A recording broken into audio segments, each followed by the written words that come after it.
Thanks for joining me on episode 855 of the Inspired Stewardship Podcast. I'm Guangming Whitley. I challenge you to invest in yourself, invest in others, develop your influence, and impact the world by using your time, your talent, and your treasures to live out your calling. Having the ability to build the skills to last a lifetime is key. And one way to be inspired to do that is to listen to this Inspired Stewardship Podcast with my friend, Scott Mader.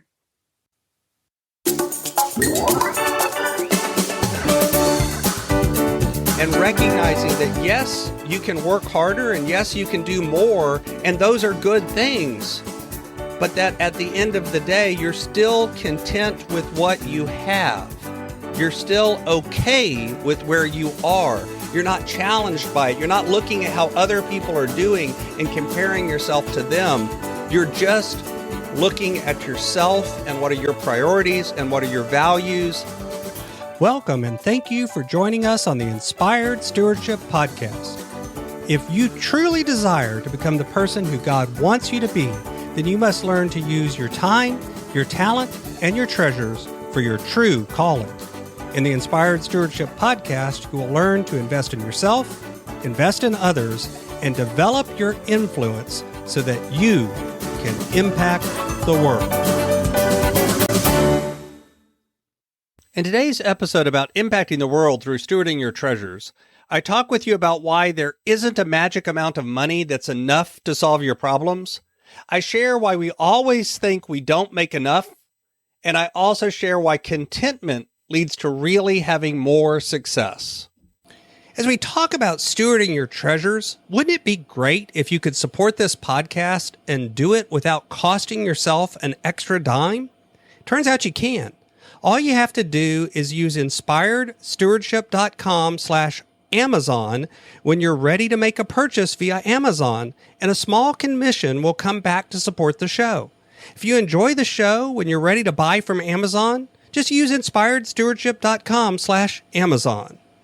So one of those questions that I've been asked, maybe not in exactly the way I'm going to ask it now, but it's really what question is being asked is, how much money is enough money to be making or to have in the bank so that I no longer have to worry about money? We always are after security. You hear people that are looking for freedom and financial security and financial independence.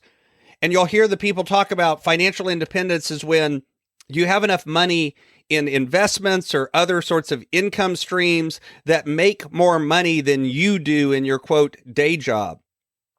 But the truth is that even that, though it does give you the ability to make some choices that you wouldn't have been able to make without that situation, it's suddenly not the magic amount of money that you thought it was going to be. I've seen people get to that point and then be disappointed and think, now what's next? I don't feel the emotion that I thought I was going to feel because they were after a money target instead of actually after the emotional target. I've had a client that made over $250,000 gross a month, not a year, but a month. And they brought home in excess of $100,000 a month. That means they were earning over $1 million a year over it. And the truth is, they still had decisions and choices and challenges when it came to money. Because money is tied up to more than just numbers on a page. There's an emotional context to it. There's feelings around money. There's decisions about values, and there's decisions about making decisions and choices of what is it that I want to do? What do I want to focus on? What do I want to pay attention to? By the way, that individual worked very hard for that income. They didn't just sit back and eat bonbons, and they did a lot of really good things. They didn't just take all the money and buy jets and islands and this sort of things. They were doing a lot to invest for the future. They were starting foundations. They were giving to charity. So it's not like they were an evil person or the money had somehow corrupted them or anything like that either, to be clear.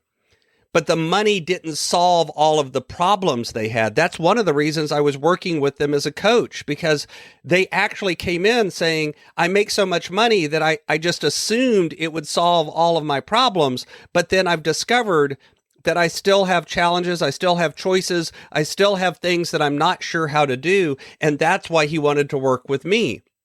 We worked together for quite a while. But the truth is, no matter how much you make, we often think that we just don't make enough. If I just made a little bit more, all of my problems would go away. I'm making 50, and if I just made 70, it would be so much easier. Or I'm making 70, and if I just made 100, it would be so much easier. Or I'm making 100, and if I just made 150, it would be so much easier.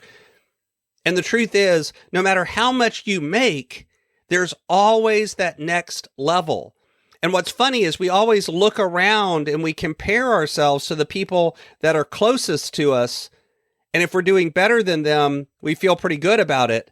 But if there's anyone who's doing a little better than us, then a lot of times we're challenged by that and feel like if I could just make a little bit more, then suddenly I would be able to do what they do and my problems would go away. And the funny thing is, by the way, oftentimes we're measuring that based on what we can see as opposed to what's real. It's our perception of how other people are doing that matters, not how they're actually doing.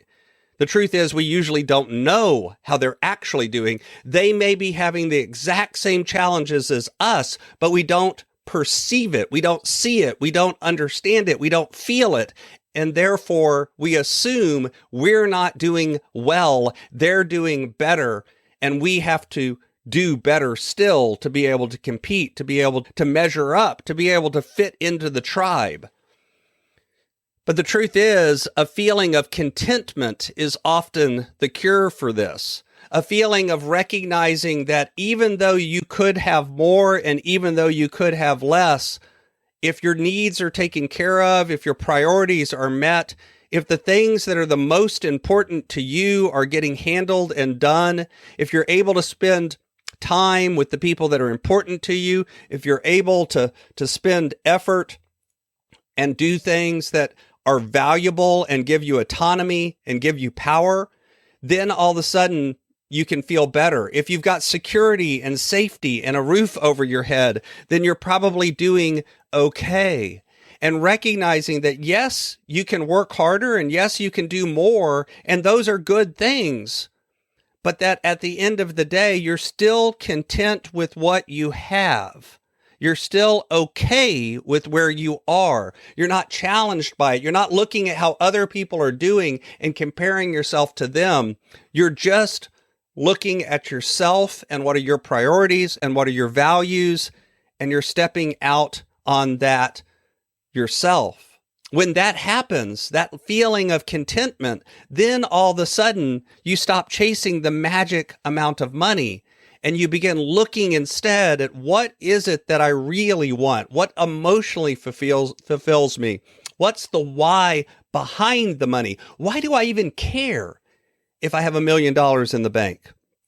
What is it that I'm really after? What's really important to me?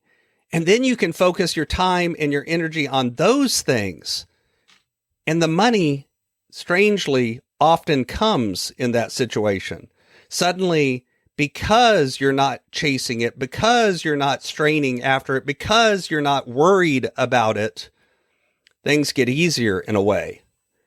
That's what I've seen time after time. So stop chasing the magic number. Stop chasing the amount of money that you think will buy you freedom, and just start looking for freedom instead. And strangely, you can find it quicker than you ever thought possible.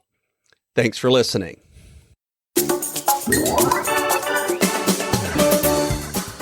Thanks so much for listening to the Inspired Stewardship podcast. As a subscriber and listener, we challenge you to not just sit back and passively listen, but act on what you've heard and find a way to live your calling. If you like this episode on the stewardship of treasures, you can sign up for our treasures tips by going to inspiredstewardship.com/treasures or text in the U.S. 44222 treasures tips.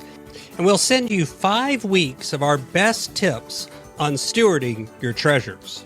Until next time, Invest your time, your talent, and your treasures. Develop your influence and impact the world.